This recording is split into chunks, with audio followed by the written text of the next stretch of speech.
Selamat pagi anak-anak. Pagi, Bu.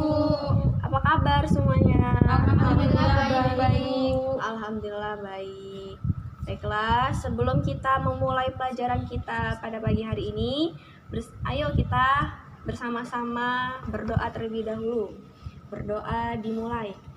Bismillahirrahmanirrahim.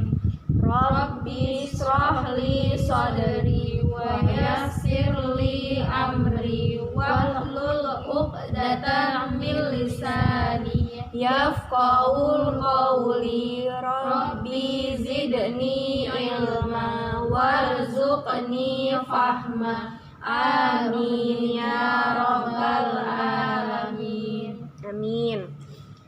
Ibu absen terlebih dahulu ya. Baik, Bu. Rosanti, Hadir, Bu. Feni Emilda, Hadir, Bu. Hana Nur, Hadir, Bu. Cut Irma, Hadir, Bu. Eka Nur. Hadir, Bu. Nah, alhamdulillah hadir semua ya. Tapi dalam keadaan sehat semuanya. Alhamdulillah. Alhamdulillah. Baiklah, pada kesempatan kali ini Ibu akan mengajar di kelas kalian dengan materi menghindari akhlak tercela. Apa materi kita? Akhlak tercela.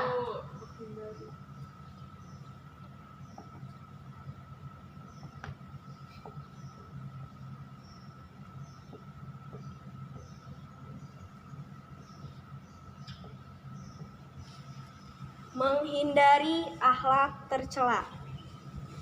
Ibu harap dengan kita mempelajari materi ini nanti kalian akan bisa menyebutkan apa saja akhlak-akhlak tercela itu, apa saja contoh-contoh akhlak tercela itu, dan dapat menjelaskan apa akibat negatif dari akhlak tercela tersebut ya. Kalau begitu, Ibu tanya, siapa yang di sini sudah tahu apa itu akhlak tercela? Belum ya? Ya udah, berarti semuanya ayo kita buka halaman 80. Kita pelajari bersama materi kita yaitu menghindari akhlak tercela. Akhlak tercela. Yang pertama akan kita bahas yaitu mabuk-mabukan. Jadi pengertian dari mabuk-mabukan ini adalah perilaku mabuk-mabukan dapat dimengerti sebagai perilaku meminum minuman keras sehingga kita dapat melalaikan tanggung jawab kita sebagai manusia, yaitu wali Allah di muka bumi ini. Nah, dalam bahasa Arab, mabuk-mabukan ini bisa dikatakan dengan khomer. Khomer yang berarti itu menutupi atau menyelubungi akal manusia. Jadi ketika kita meminum minuman khamar atau meminum minuman keras, berarti secara tidak langsung kita telah menutupi atau menyelubungi akal pikiran kita dengan baik. Nah, makanya Allah melarang umat Islam untuk meminum minuman keras ini, karena dari minum minuman keras ini itu ada dampak-dampak negatif. Apa aja dampak-dampak negatifnya? Yang pertama, itu melanggar agama. Karena Allah sudah berfirman, Bismillahirrahmanirrahim, Ya ayyuhalladzina amanu innamal khamru wal maisir wal azlam rijsun min amali syaitan fajtanibuhu la'alakum tuflihun.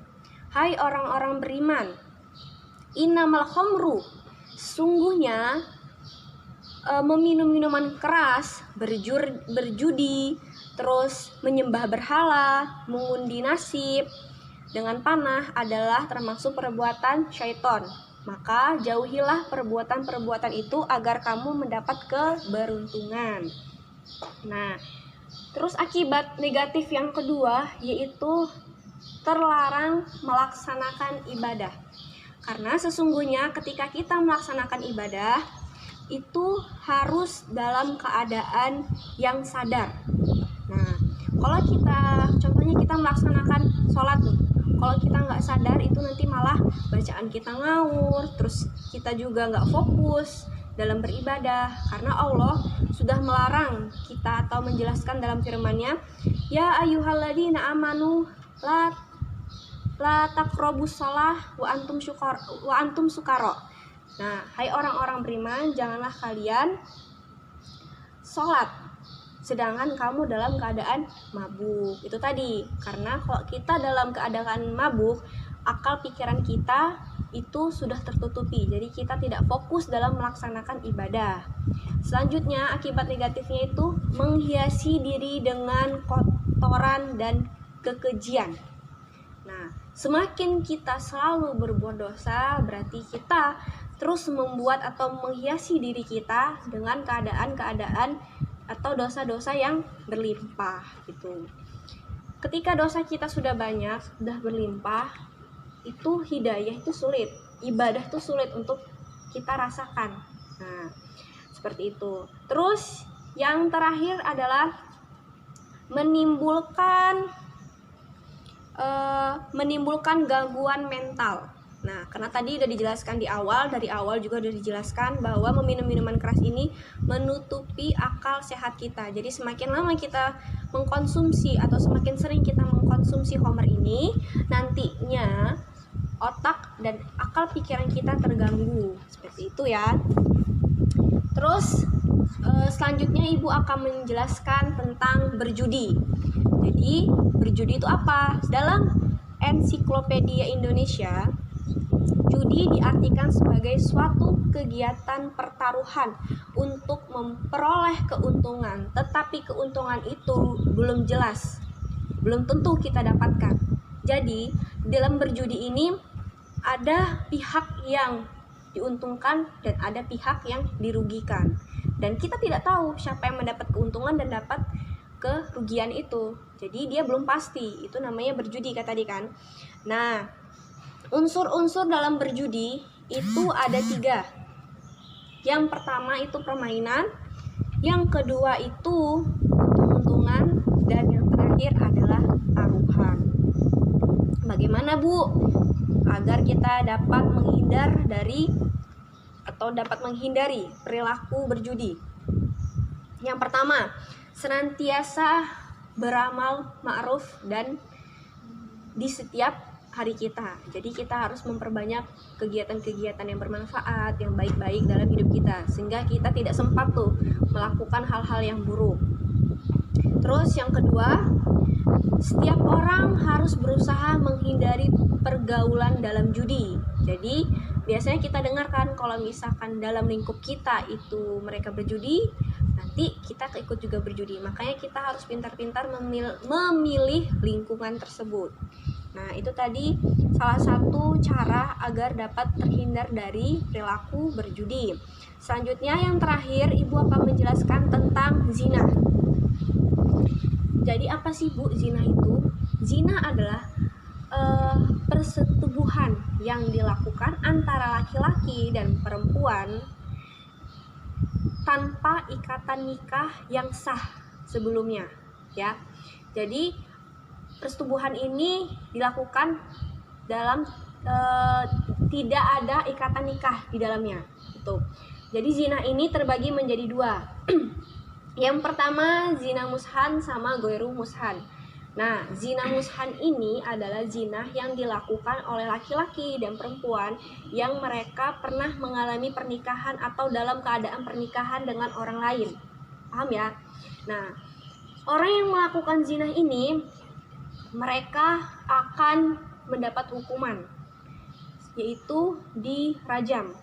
Rajam itu bagaimana Bu? Rajam itu jadi mereka dikubur dan menyisahkan kepalanya saja, dan orang-orang yang lewat di sekitarnya itu harus melempari mereka dengan batu sampai mereka meninggal. Nah, setelah mereka meninggal baru selesai hukuman di dunianya. Karena zina ini hukumannya ada 2, di dunia dan di akhirat nanti. Terus yang kedua apa Bu? Yang kedua itu ada namanya zina goiru mushan. Zina goiru mushan ini adalah persetubuhan yang dilakukan antara laki-laki dan perempuan, tapi mereka belum pernah ada ikatan pernikahan sebelumnya. Jadi mereka ini bisa dibilang kayak masih anak-anak muda, anak-anak yang belum pernah nikah gitu. Nah, mereka ini mendapat hukuman juga. Hukumannya apa, Bu? Hukumannya dicambuk sebanyak 100 kali. Dan yang kedua, mereka diasingkan selama 1 tahun. Gitu. Diasingkan dalam selama 1 tahun. Kenapa, Bu? Zina ini sangat kejam, maksudnya sangat berat hukumannya di dunia. Karena zina ini dapat menghancurkan perilaku-perilaku di masyarakat, terus dapat merugikan banyak di keadaan di dalam masyarakat. Nah, selanjutnya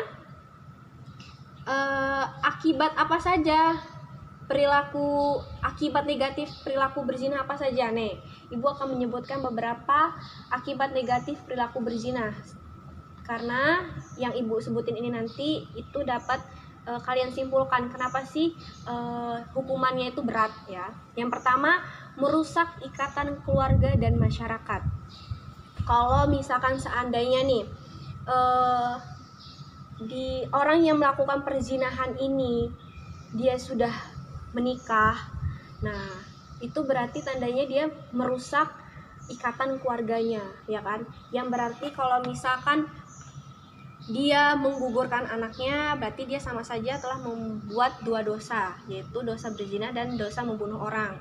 Yang kedua, kalau dia membiarkan anak itu untuk hidup sampai dia nanti lahir, itu sama saja dia telah memasukkan orang asing di dalam kehidupannya. Nah, itu sangat merugikan masyarakat. Jadi, merusak ikatan keluarga dan masyarakat, merusak juga identitas keturunan, ya kan? Kalau misalkan kita memasukkan orang asing di dalam rumah kita, itu berarti sama saja merusak identitas keturunan dalam keluarga tersebut. Terus, yang ketiga yaitu menimbulkan penyakit. Nah, sering ya kita dengar itu penyakit-penyakit kelamin, itu mungkin ada HIV, ada AIDS. Nah, gitu. Ini adalah penyakit-penyakit akibat orang-orang yang mungkin sering berbuat zina gitu. Terus yang terakhir itu mendapatkan sanksi. Sanksinya ada 3, itu sanksi agama. Sanksi agama tadi ya, yang dirojam lah, dicambuk lah. Terus sanksi sosial, otomatis kalau misalkan kita tahu orang sekitar kita itu berbuat zina, pasti jadi bahan omongan orang. Terus anaknya nanti setelah lahir juga pasti jadi omongan orang. Nah, terus selanjutnya sanksi hukuman. Sanksi hukuman juga nanti Allah akan menghukum orang-orang yang berbuat zina ini nanti di akhirat gitu. Terus bagaimana, Bu, menghindari perilaku zina? Yang pertama, baik laki-laki ataupun perempuan diwajibkan untuk menutup auratnya, ya. Bukan hanya perempuan saja, tetapi laki-laki juga harus menutup aurat dan menjaga pandangannya. Terus yang kedua, tidak berdua-duaan antara lawan jenis yang bukan muhrim, karena pasti pihak ketiganya adalah setan. Terus yang terakhir itu tidak mendatangi tempat-tempat maksiat. Nah, jadi kayak tempat-tempat diskotik ya, hal-hal yang lain, kalau misalkan itu banyak mudorotnya, sebaiknya kita tinggalkan. Baiklah, sampai sini paham anak-anak materinya? Alhamdulillah kalau paham. Kalau begitu coba Ibu tanya Rosanti, sebutkan 2 akhlak tercela yang kita pelajari tadi. Yang pertama itu bermabuk-mabukan. Satu lagi? Yang kedua itu berzina, Bu. Iya, benar. Mabuk-mabukan dan berzina.